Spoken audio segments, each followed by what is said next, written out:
The information provided is not a substitute for legal and other professional advice where the facts and circumstances warrant. People should always consult their own legal or other professional advisors and discuss the facts and circumstances that apply to their specific circumstances. The information shared on Ask the Landlord is for educational purposes only.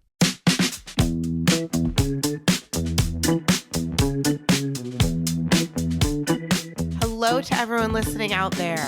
We're back with another episode of Ask the Landlord with our favorite landlord, Albert Dweck. I'm Melissa. I'm one of Albert's producers and a former New York City renter. And together, we're going to be asking this landlord some questions. But today, again, we have a special guest on the podcast, another landlord or owner, and the founder and president of Flatiron Real Estate Advisors, Stephen Ancona. Welcome to the show again, Stephen. Hi, thank you. Thank you so much for being here. We loved talking to you on the last episode, so let's do it again. Sounds good. So, Stephen, one question that Melissa and I were thinking about, and it's a question that people have. I guess a tenant, their lease is coming due, and usually it happens when the manager or landlord reaches out and says to the tenant, "Hey, your lease is up in 60 days. We want to increase your rent." And then at that point, the tenant goes, "Well, I have all these problems." And you're like, as a landlord, you're like, "Why didn't you tell me about these before? Like, this is the end of the lease and we want to renew you. Why are you telling us now, like when we want to renew you, all these things," right? So what we want to help residents and landlords, tenants and landlords communicate more effectively. This is one of those places where, tenants and property managers and landlords can realize, oh, there's a better way to handle this situation. Can you tell us more about that? Sure. So, usually in those situations when we're first hearing about problems only when the renewal and an increase is offered, it's kind of, from our side of the fence, it's kind of obvious that what's being done is either A, just a negotiating tactic for the tenant to try to get a lower rent. It's kind of transparent. Or B, it's a sign to us that there is a problem with communication, because if there was a real problem in the apartment or the building, and it's only being reported when we're reaching out for a renewal, then there's a breakdown in communication, right? So my advice to tenants is, when you have a problem with an apartment or a building, give the owner or the manager a chance to solve it when it's happening. Why get frustrated? Why let it build up until the time of renewal before you address it?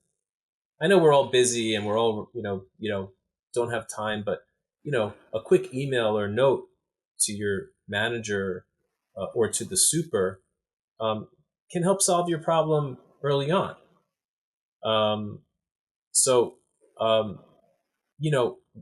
When you come up with that issue only at the time of renewal, and you're only communicating it at the time of renewal, it creates a negative tone in the renewal discussion, because then the owner is like, "Oh wait, you hate this, and this about the apartment and the building, but you still want to renew?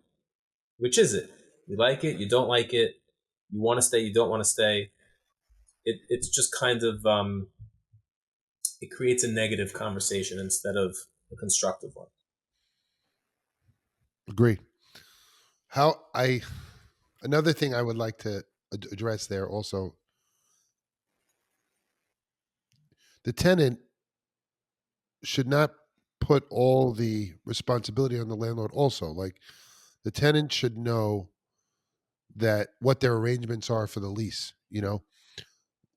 I know I'm saying that like that, but Melissa, for example, as a tenant, let's say, you have a 1-year lease, and your lease is coming due at a certain time, and let's say you want to stay, which is fine. Why don't you reach out to your landlord, within the notice period of your lease, or it's, if it's 60 days and or a week before that, you tell your landlord to say, listen, I know my lease is coming due. I really want to stay, something like that. Let's discuss what that'll look like, that's good to do, to be proactive, and to understand, as opposed to waiting for the landlord to give you a rent increase or whatever it is. What we discovered is, as humans that are transacting for housing, it's better to make an offer than a request. It's better to be proactive. It's better to be, try to keep costs low for everybody, by reaching out and being communicative, such as Steven was saying also with repairs. I mean, what happens, Steven, also, though, I think that some things that it's tenants, there's always something wrong in the apartment, let's just say, right? Melissa's nodding, so there's Like always my something. house. Like my house. Right, there's always something in your house. There's always something that's Right. I'm going to get to, or whatever. And everyone could think of where they live, and there's something, and there's some, and you're like, oh, I'm not going to bring it up because they fixed the 6 other things, but number 7 can wait. And when's number 7 going to come out? At the renewal. Oh, by the way, you fixed all these things, but this one thing is still there. So, yeah. And by the way, it's true that, like, it's natural, right? Because you're busy. So if you were contacted about your renewal, it may trigger that thought. Oh yeah, and so if the tenant could be saying, by the way, can you also fix that cabinet? Can you send somebody for that? So no problem. it's all in the delivery, right? It's Right. all in, like, okay, let's talk about renewal, and you can say, and just by the way, can you also get to that? You just reminded me, since we're talking about the renewal, versus when you say to the manager, whoever you're dealing with, say, I'd really like a lower rent because, you guys don't fix anything. Like, this cabinet still needs to be repaired. And, the manager might be like, well, I don't see that request anywhere, So that's the difference between maybe handling it in a positive way versus a kind of a negative way. As a tenant, also, I've seen them, a tenant say to their landlord, listen, you want to raise my rent, and I need this fixed, that's fine. Another thing you could do is, you go as a tenant, you tell the landlord, listen, keep my rent the same or lower my rent, and I'll pay for the repairs of fixing that, or I'll live without it. That's also an offer you can make as a resident.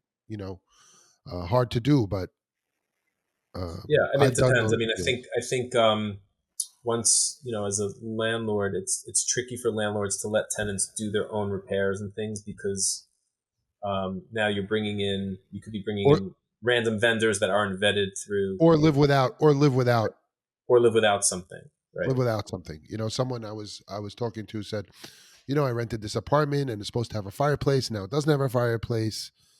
And, they say to the landlord, listen, I don't want the fire. It's not working. I'm just not going to have it. So can I get a discount? Right. That's it. That's an Right. appropriate, so I won't use it and take it off my rent. Right. Okay. If it was advertised as a working fireplace and you rented it under that premise, and now the landlord has found out that, oh, there's a problem with the chimney, it won't work. It's going to be $20,000 to fix the chimney. They don't want to do it. So yeah, that's a reasonable situation to say, listen, I'll stay, but you have to drop the rent by X because I don't have the service that I was supposed to have. Yeah. Very Yeah. good. I mean, that's a way to handle it also, Melissa, what do you got? Go And ahead. what if something you didn't touch on? If let's say as a tenant, I made some improvements to the apartment. I did your job. I redid the backsplash. It was cracking, and I did it. Those Pending are your valuable. approval, I communicated with you. I said, "Hey, I'm going to do this." I sent you pictures. You're like, "Go ahead. Can you reduce my rent and my lease renewal?" Yeah, you do. That would be something you would do before you do the work. You would negotiate with the landlord and say, listen, Mm. I'm going to do this, this, and this. I'm going to do it with approved contractors, and you could come and inspect it before and after and make sure. And if it's an improvement, it's certainly worth something to the landlord. So, very much so. The key thing there is getting that approval and agreement beforehand.